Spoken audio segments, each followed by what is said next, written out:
Clement, you said in part 6 of your Sonic Heroes LP that Sonic the Hedgehog 2 did not have a deep and involved storyline. That is false, my friend, and I shall tell you why. Sonic the Hedgehog 2 acts as a metaphor for the environmental movement and environmentalism just in general, and it makes an interesting commentary on the future of environmentalism if we were to fail and if we were to succeed. So, I shall explain. First off, I need to explain the message of Sonic the Hedgehog 1, because it's somewhat important to understanding the message of Sonic the Hedgehog 2.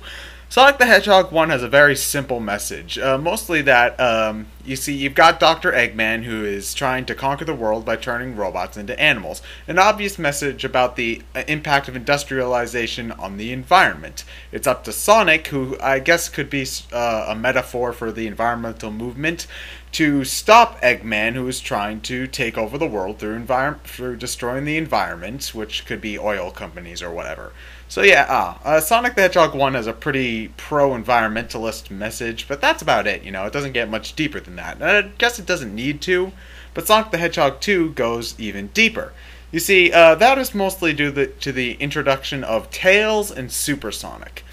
First off, I should discuss Tails a little bit first.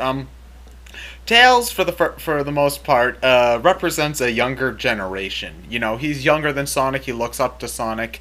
So Tails represents, you know, the younger people who look up to our present-day environmentalists and are trying to do the right thing. However, Tails also plays an important role by showing that science is not necessarily an enemy of environmentalism. You see, Dr. Eggman is a scientist, but he's also a mad industrialist trying to take over the world. You know, if you were to look at Sonic the Hedgehog 1's message all on its own, you might see some sort of like anti-science undertone there. That really isn't the case in Sonic the Hedgehog 2.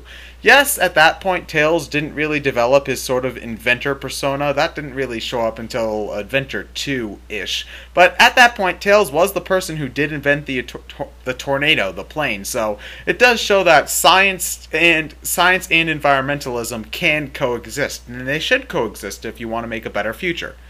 Moving on from that, the Chaos Emeralds and Supersonic also represent something in this game. In the first game, the Chaos Emeralds were kind of just there. They didn't really do anything. They didn't impact the story in any sort of significant way.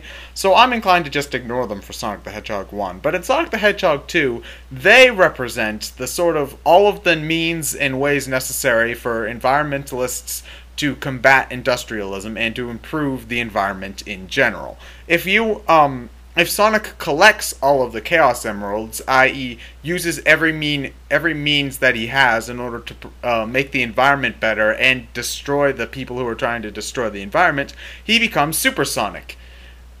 At the end of the game, Sonic, if you have all 7 Chaos Emeralds, Supersonic is able to fly off all by himself after defeating Eggman, symbolizing that if we use everything in our power possible, you know, we can stop the sort of anti-environment movement and keep the planet sustainable. However, if you do not get every Chaos Emeralds, Sonic falls off of the Death Egg, and thus has to be captured by Tails.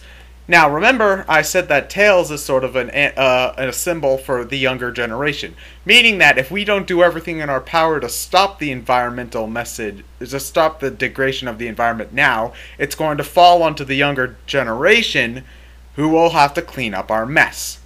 So yeah, those are the sort of deep symbolic representations of the environmental movement that Sonic the Hedgehog 2 brings.